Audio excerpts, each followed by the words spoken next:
사회를 이루는 섭리와 섭리법을 시작했습니다. 자유와 평등, 신분제도가 있는 사회에서는 사회 구성원 전체에게 동일한 기회가 주어지지 않는다. 또한 사회 구성원은 동일한 기준에 의해 평가받지 못한다. 그렇죠. 공정이 실현되지 않죠. 경우에 따라 신분이 높은 사람은 신분이 낮은 사람의 생명과 재산, 나아가 생활 방식과 생각까지 지배할 수 있는 권한이 주어지기도 한다. 그렇죠. 과거에 보면 노예 같은 경우 신분이 제일 낮죠. 짐승처럼 매로 때리고 함부로 다루어도 상관이 없었던 시절이 있었죠. 신분이 낮은 이는 재산도 가질 수 없었죠. 노예 같은 경우에 타인이 재산이 되지 자신이 재산을 가질 수는 없었어요. 신분제도가 부정되는 곳에서는 생명과 재산, 생활 방식이나 생각을 다른 사람이 지배할 수 없게 제도적으로 보장된다. 그래요.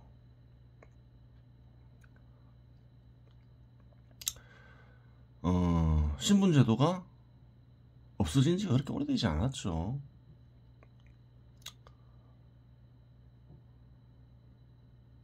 그래요. 어떤 생명과 재산, 생활 방식이나 생각을 지배하려는 어떤 의식이 있다. 신분제도의 잔재가 남아있는 것이다. 그렇게 볼 수 있겠죠. 그러한 곳에서 타인의 생명과 재산, 생활 방식과 생각을 지배하는 일은 정의롭지 못한 일, 즉 불의가 된다. 그래요. 신분제도가 부정되는 곳에서는 타인의 생명과 재산, 생활 방식과 생각을 지배하려는 일은 정의롭지 못한 일이 된다. 그렇게 얘기하고 있죠. 불이한 구속에서의 해방을 자유로 규정할 수 있는데 이는 역사적으로 볼 때 합당한 규정이다.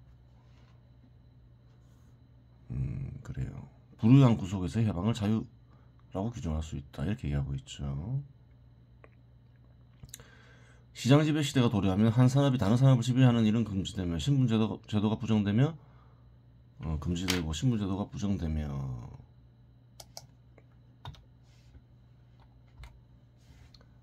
타인의 생명과 재산, 생활 방식과 생각을 지배하는 일은 금지된다. 배경이 있겠죠. 하지만 시장 지배 시대는 어느 날 갑자기 도래한 것은 아니다. 농업이 공업이나 상업과 같은 다른 산업을 지배하고 신분제도가 있는 사회에서 시장 지배 시도가 도래하게 된다. 그렇죠. 도래하게 되었다. 시장 지배 시대가 도래하면서 공업과 상업이 크게 융성했죠. 그런데 어느 날 갑자기 시장 지배 시대 제도가 도래된 건 아니라는 거예요. 원래부터 있던 사회가 바뀐 거죠. 제도가. 그전에는 농업이 공업이나 상업을 지배했죠. 신분제도를 만들어서.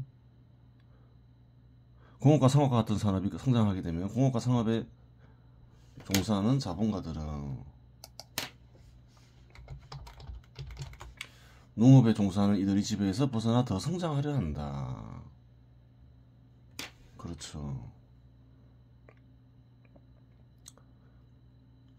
농업이 지배하던 사회, 농업의 지주는 이제 귀족이었죠. 공업과 상업을 자신들이 지배하려 했죠. 발전을 억누르면서. 공업이나 산업이 어느 정도 발전하게 되면 더 성장하기 위해서는 기존의 제도를 타파해야 되겠죠. 어떤 산업이 발전을 위해서는 산업에 종사하는 이들이 확보되어야 한다. 농업이 지배하고 신분제도가 있는 곳에서는 농업자본가인 지주는 높은 신분을 지닌 채 낮은 신분을 지닌 이들을 구속한다. 신분이 낮은 이의 직업을 신분이 높은 이가 정하고 농업에 종사하는 이가 다른 산업에 종사하지 못하도록 거주와 이전을 제한할 수도 있다. 그렇죠.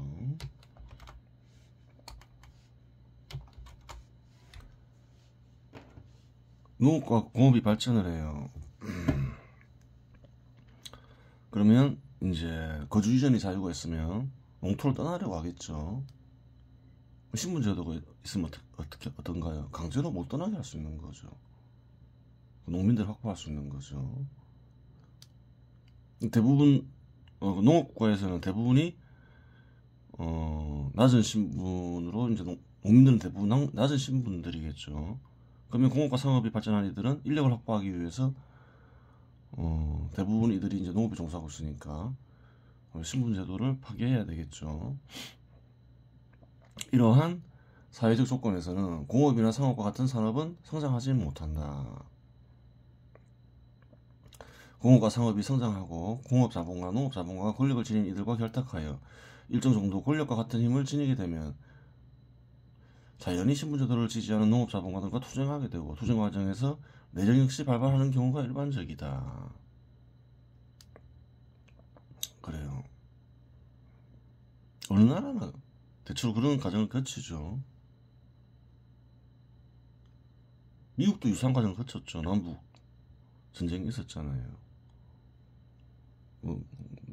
남쪽에 사는 농업자본가들은 노예로 이제 일을 했죠. 다 없어지잖아요. 한편 농업에 종사하는 신분이 낮은 이들은 오래전부터 신분이 높은 이들이 구속으로부터 벗어나기를 원했기에 신분제도를 파괴하고자 하는 새로운 산업의 자본가들과 동맹을 맺고 농업자본가와 투쟁할 수 있다. 신분 제도를 타파하기 위한 어떤 낮은 신분의 어떤 밀란 이런 것은 고대부터 어느 나라에서나 어느 시대에서나 늘 있어 왔죠. 한반도에서도 많이 있었죠. 근데 그들만의 힘으로는 어떤가요? 제도를 바꿀 정도의 힘을 가지지 못했죠. 그래요. 다른 산업이 발전하고 다른 산업 자본들과 또 다른 산업에 종사하는 근로자들과 힘을 합쳐서야 비로소 제도를 바꿀 수 있었다는 거예요. 하여간 이러한 시기에는 두 견해가 크게 충돌하게 되는데 한 견해는 신분제도를 옹호하며 신분이 높은 이가 신분이 낮은 이를 구속할 수 있다는 견해이고 다른 견해는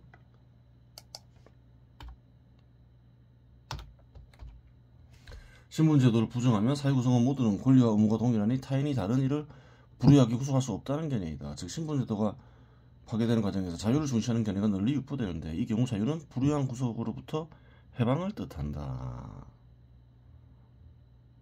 그렇죠. 사회구성원들이 다 평등하다 생각하죠. 그러면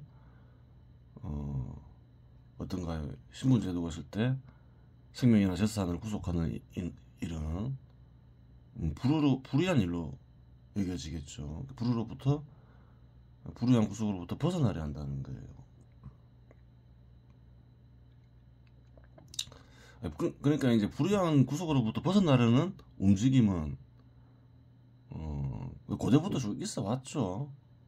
그게 성공한 거는 그래요. 성공하는 것은 이제 기존의 제도를 파괴할 정도의 힘을 얻은 게 최근의 일인 거죠. 최근 수백 년간의 일인 거죠. 그래요. 불의한 구속으로부터 해방과 구속으로부터 해방은 다른 것이다. 살인과 폭행과 같은 범죄의 처벌은 사회 구성원들의 행위를 구속한다. 정부는 구속하죠. 권력으로. 근데 불의한 구속으로부터 해방과 구속으로부터 해방은 다르다죠. 한번 보겠습니다. 그러면 살인과 폭행과 같은 범죄를 허용하면 어떻게 될까? 물론 이는 구속의 해방에 해당되는데 이러한 사회에서 사회 구성원은 생명과 재산의 위협을 느끼며 정상적인 삶을 살 수 없기 때문에 결국 범죄의 처벌을 원하며 일정 정도 구속받기를 원한다. 구속한다. 이래서 그래요. 무조건 나쁜 것이 아니다. 구속이란 나쁘게 받아들이는데 그건 아니라는 거예요. 불의한 구속이 나쁘다는 거예요. 사회 질서를 유지하면서 사회 구성원들이 생명과 재산을 보호하기 위한 구속은 불의가 아니죠. 살인과 폭행을 금지해요. 그러면서 사회 구성원 전체의 개개인과 생명과 재산을 보호하고자 해요. 구속을 통해서. 불의가 아니라는 거예요.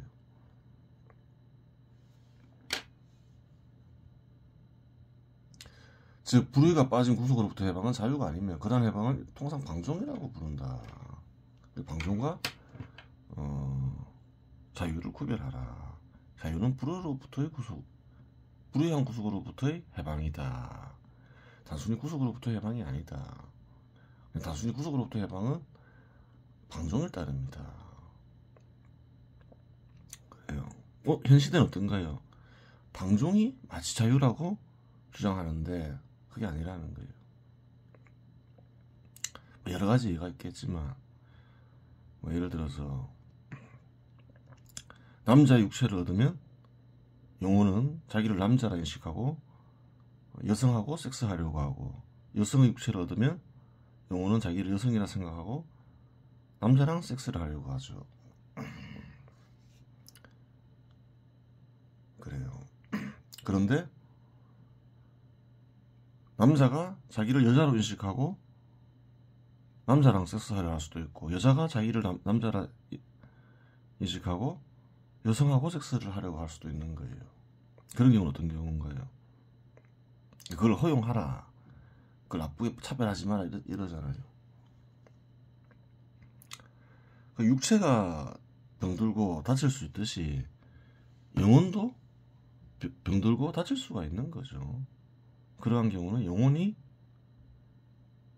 병든 경우라고 볼 수 있죠.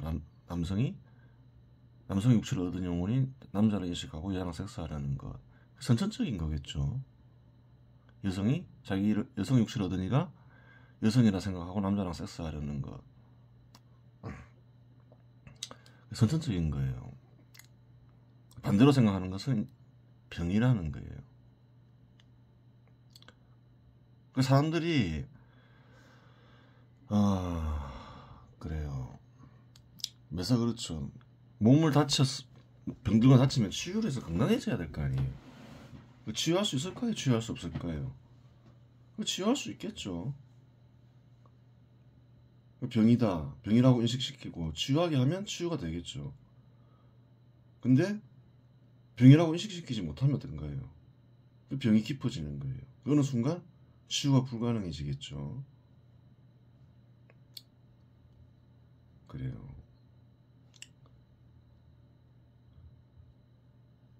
병을 병이라고 하고 치유를 도와주는 것은 구속이 아니겠죠. 구별할 줄 알아야 되는 거예요. 자유와 방종과.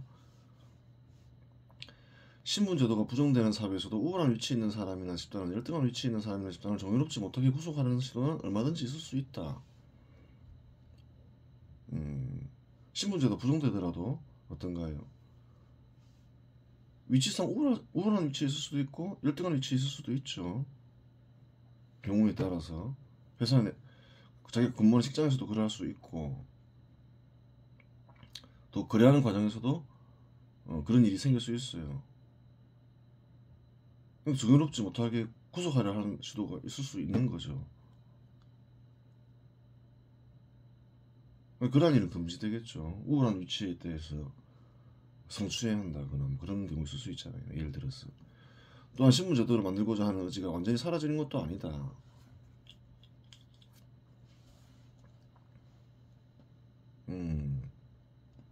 그렇죠. 기회가 생기면 신분제도를 만들어 다른 사람들을 불의하게 구속하여 이익을 얻고자 하는 집단 역시 늘 있다. 기회만 닿으면 어떤 신문을 만들어서 이익을 얻고자 하죠. 한국에서도 그러한 경우를 얼마든지 찾아볼 수 있잖아요. 집단을 형성해서 우리 이익을 보장해라. 수많은 단체들이 그러잖아요. 노동단체도 그렇고. 이익을 얻고자 제도적으로 뭔가를 하려고 하잖아요. 다른 사람들이 지니지 못한 어떤 권리를 법으로 규정하고. 그런 단체들이 많죠. 그래서 안 된다는 거예요. 최대한 그런 게 없어야 되겠죠. 그게 신분제도를 부정하는 사회에 맞다는 거예요. 특별하게 어떤 집단이나 어떤 개인에게 그것이 어떤 부건, 권력이건 명예건 제도적으로 보장해서는 안 된다는 거예요.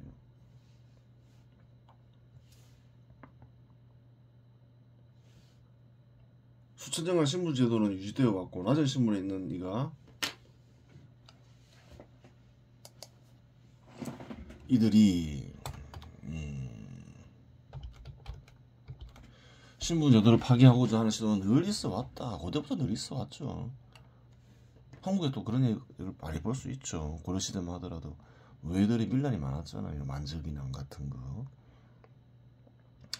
신분 제도를 파괴하고자 하는 목적은 무엇인가? 사람 위에 사람 없게 하고 사람 아래 사람 없게 하는 것이 목적이 아니고 무엇이겠는가? 신분 제도가 사라지면 정부는 특정 개인이나 특정 집단이 집단의 이익을 보장할 수 없게 되고, 그렇죠. 사회 구성원 개개인에게 동등한 기회를 부여하고 동일한 기준이 가하여 평가해야 한다. 실상 신분 제도가 파괴되는 과정에서 자유와 더불어 평등이 확보되는데 여기서의 평등은 공정이 다른 말에 따릅니다. 그 신분 제도를 파괴하고자 하는 이들은 목적이 뭔가요? 낮은 신분을 가진 이들이. 그냥 우리도 사회 구성원 전체의 권리와 의무를 동일하게 해서 동일한 기회를 얻게 하고 정부는 동일한 기회를 주는데 노력하고 정부는 또 동일하게 평가해달라. 공정이잖아요, 그게. 공정이 다른 말이 평등이라는 거예요.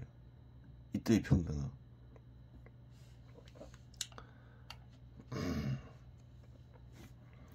사회 구성원들의 소득과 재산은 제각각이다. 근데 현 시대 사람들은 평등을 공정으로 여기지 않죠. 과거 이야기고 뜻이 많이 바뀌었죠. 소득이 많으면 재산을 불리기가 용이하지만 낭비가 심하면 소득이 많더라도 재산을 형성할 수 없다. 소득이 적으면 재산을 형성하기 어렵지만 극단적인 전략을 통해 재산을 형성할 수도 있다. 하여간 사회 구성원들의 소득과 재산의 차이를 악으로 보고 소득과 재산의 차이를 없애는 일이 선이고 이러한 차이를 없애는 일을 평등의 실현으로 보는 견해가 있다. 그런 견해가 있죠. 평등을 공정으로 보지 않고 소득이 똑같아야 된다. 가난하도 똑같이 만들어 봐야 된다. 그것이 좋은 일이다. 선이다. 평등이다. 재산도 가급적이면 똑같으면 좋다. 그게 평등을 이루는 일이고 선을 이루는 일이다. 여기서 평등은 공정을 뜻하는 게 아니죠. 이러한 견해는 고대에도 있었지만 널리 유포된 견해는 아니었는데 시장 지배 제도가 도래하며 능력과 개개인의 성품에 따라 소득과 재산상의 차이가 발생함에 따라 널리 유포되게 되었다. 고대에도 소득과 재산의 차이를 좀 부정적으로 보고 공동으로 생산하고 공동으로 소비해야 된다는 어떤 견해도 있고 그랬죠. 널리 유포된 건 아니라 하더라도. 근데 현 시대는 이러한 견해가 제법 많이 유포됐죠. 개인의 소득과 재산을 동일하게 만드는 제도를 수립하면 그러한 제도 속에서 시장과 민간 기업은 사라지게 되고 결국 민간 기업에 참여해 소득을 얻는 기업 소유자와 근로자는 생존이 불가능해진다. 그렇죠. 민간 기업을 통해서 민간 기업을 삶을 터전으로 해서 살아가는 이들이 많죠.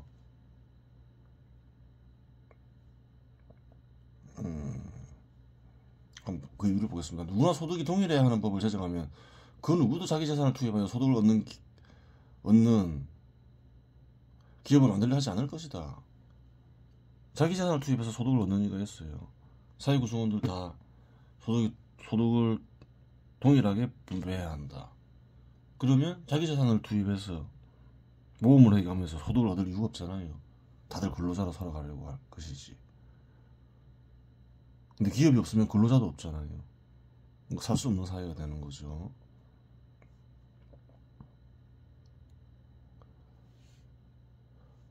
그러한 제도 속에서 시장과 민간 기업은 사라지게 되고 결국 민간 기업에 참여해 소득을 얻는 기업 소유자와 근로자는 손해를 불가능합니다. 누구나 소득이 동일해야 하는 법을 제정하면 그 누구도 자기 재산을 투입하려고 했죠. 안전하게 활동을 거래하며 살아가지 재산의 탕진으로써 기업을 만들 이유가 없기 때문이다. 그렇죠. 재산을 동일하게 하는 일 역시 생산과 소비를 불가능하게 한다. 누군가는 기업에 투자할 정도의 재산을 형성해야 한다. 또한 기업을 형성하는데 재산을 불릴 수 있어야 기업에 투자하는 목적이 생긴다. 재산을 불릴 수 없는데 기업을 설립할 이유가 있는가? 기업을 생성시키는 목적을 제도적으로 제거하는 순간 기업은 사라질 수밖에 없다는 말이다. 재산이 다 똑같아야 된다. 그럼 재산을 늘릴 이유가 없어 사라지죠. 재산을 늘릴 동기가 사라지게 되죠. 사업에 투자하고 싶어도 사업에 투자하지 않게 되겠죠. 사업을 하고 싶어도 일단 사업에는 모험이 따르고 재산을 늘릴 수 없는데 그래요. 재산을 늘릴 수 없게 하는 일은 그래요. 기업 투자의 목적을 제거하는 거죠. 재산을 형성하고 불리는 일은 개인적 차원에서나 국가적 차원에서 상당히 중요한 일이다. 재산을 형성하는 일을 장려해야 된다 이러죠. 재산을 악으로 보는 이들도 있죠. 하지만 이것을 이는 다르게 보고 있음을 알 수 있죠.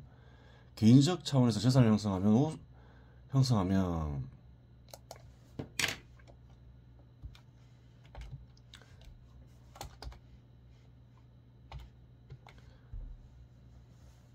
노후 생활에 큰 어려움을 겪지 않게 되고 남는 재산이 있으면 자식들에게 상속된 재산은 자식들을 풍요롭게 한다. 그렇죠.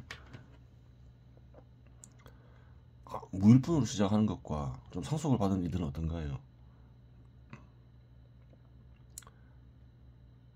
그래요. 상속을 받은 이들이 훨씬 풍요롭게 살겠죠. 상속하는 이들이 많아지면 많아질수록 어떤가요? 미래 세대는 점점 편해지는 거예요. 그러니까 사회구성원들로 하여금 재산 형성을 장려하는 정책을 쓰는 게 좋은 거예요. 그 개인적으로도 좋고 미래 세대도 좋겠죠. 만약 재산을 형성하지 못하는 이가 증가하면 정부가 일정 정도 그러한 일을 보조해야 하니 정부 부담이 증가한다. 국가 차원에서도 중요한 일을 했죠. 왜? 사람들이 재산을 형성하지 않아요. 그러니까 나이가 들어서 소득이 없어요. 정부가 굶어 죽게 놔둘 수는 없잖아요. 정부가 힘들어지는 거죠. 세금을 또 더 걷어야 되고. 그래요. 또한 부모의 재산을 상속한 이들이 많아지면 많아질수록 미래의 국가 구성원들은 조상보다 더 풍요로운 삶을 살게 되니 정부 입장에서는 재산 형성을 장려하는 일이 바람직하다. 그렇죠.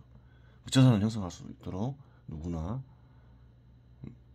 그래요. 항상 도와주는 역할을 해야 된다는 거예요. 재산 형성을 제약시하고 그래서는 안 된다는 거예요. 즉 사배 보았듯이 재산을 형성하고 분리는 개인적 차원에서는 국가 차원에서 모두 중요하다. 그래요. 재산권을 부정하고 재산을 박탈해 모든 일을 평등하게 만드는 결국 모든 일을 거지로 만들겠다는 말로 이런 사회는 지옥일 수밖에 없다. 소득을 똑같이 하고 재산을 똑같이 해서 지옥을 만들겠다. 아예 그냥 공산주의 사회주의는 어떤 거예요? 재산을 부정하죠. 사유재산을 거지로 만들어서 평등을 실현하겠다. 이런 생각은 국가를 그래요. 그러니까 사회를 지옥으로 만드는 일인 거죠. 이러한 지옥을 만들려는 이들의 목적은 무엇인가? 결국 사회 구성원들 전체를 노예로 만들어 권력을 손쉽게 유지하고 부를 누리기 위함에 따릅니다. 전부 노예 상태로 만들어버리는 거죠. 정부에 의지하지 않으면 할 수 없게. 그렇게 하는 이들이 목적이 있을 거 아니에요. 노예 상태로 만들어 놓으면 정부에 의지하면서 살아야 되니까 권력을 손쉽게 유지하고 부를 누릴 수 있다고 생각하는 거죠. 정부가 모든 부를 소유하고 있으니까. 그럼에도 불구하고 공산주의 국가들 혹은 사회주의 국가들이 대부분 붕괴하거나 제도를 바꾸는 이유는 뭔가요? 도무지 살 수가 없어서 그런 거죠. 어느 정도 살게는 해줘야지 노예들이 반란을 안 일으키는데 굶어 죽게 생겼으니 또 안 된다는 거예요. 정부가 능력이 안 되는 거죠. 먹고 살게 할 능력조차 안 되는 이들이 그래요. 이상한 일을 벌리니까